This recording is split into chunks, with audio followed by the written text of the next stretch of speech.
بودكاست في منتصف الأشياء الجزء الأول.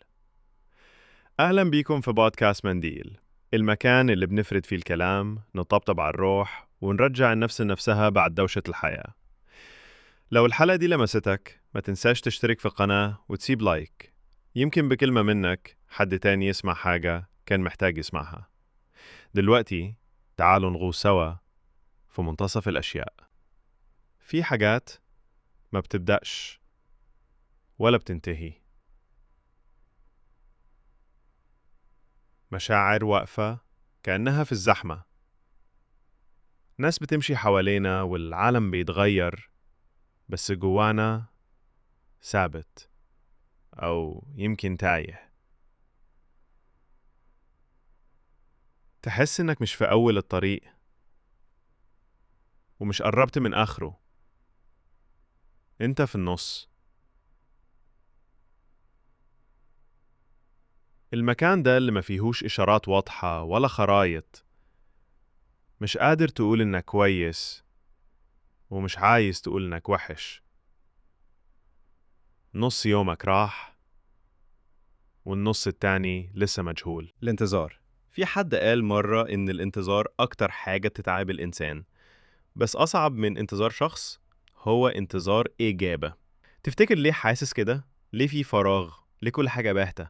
أوقات كتير بنبقى بندور على ليه كل حاجة تقيلة؟ ليه مش حاسس بأي حاجة رغم إنك بتحاول؟ ليه بتحس إنك بتعيد نفس الخطوة كل يوم من غير تغيير؟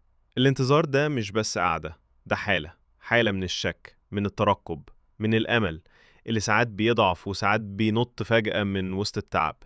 في نوع من التعب اسمه تعب الروح، تحس إنك مش قادر تكمل، مش لأن طريق صعب، بس لأنك مش شايف هدف. بتصحى الصبح، تلبس، تخرج، تضحك، ترجع، تنام وتعيد من الأول. بتسأل نفسك، هو ده طبيعي؟ أنا كده بعيش ولا بمر اليوم؟ هل التعب ده هيروح ولا خلاص هو ده الطبيعي الجديد؟ الدوران حوالين نفس النقطة. بتحس إنك في دايرة، بتبدأ حاجة، تتحمس، تنطفئ، ترجع مكانك، تجرب تغير، بس تلاقي نفسك بتكرر نفس السيناريو. الناس تقولك اصبر، بس محدش بيقولك تصبر عليه بالظبط، ولا لحد امتى، ولا ازاي. التأمل في الصمت في وسط كل ده. الصمت بيبقى مهرب، مش عشان الصمت مريح، لأ، بس لأنه على الأقل مش بيتطلب منك ردود. الصمت بيسيبك تواجه نفسك، تفتكر شكل الأحلام اللي نسيتها، تسمع صوتك اللي كان ساكت بقاله كتير. القبول ولا استسلام؟ في شعرة بين إنك تقبل واقعك وإنك تستسلم ليه. القبول محتاج وعي، يعني تقول أنا هنا وهحاول أتصرف على قد اللي معايا. الاستسلام ده بيخليك تسكت، تتبلع جوه نفسك وتعيش على أمل إن الظروف تتغير لوحدها، بس مفيش ظروف بتتغير لوحدها. في منتصف الأشياء، في النص دايما بيكون في فرصة إنك توقف شوية، تبص حواليك وتقرر. مش شرط تقرر تغيير كبير، كفاية تغير نبرة صوتك لنفسك، كفاية تبطل تعاتب روحك، كفاية تقول أنا مش لازم أكون عارف كل حاجة دلوقتي.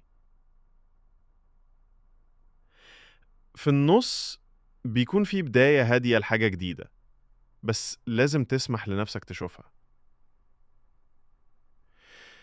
دي كانت البداية، الجزء الأول من بودكاست في منتصف الأشياء. لو حسيت إنك مش لوحدك أو لقيت نفسك في كلمة، ما تنساش تشترك في قناة منديل وساعدنا نوصل الكلام ده لحد تاني محتاجه. استنى الجزء التاني لأنه هيكمل الدفى اللي بدأنا نحسه سوا.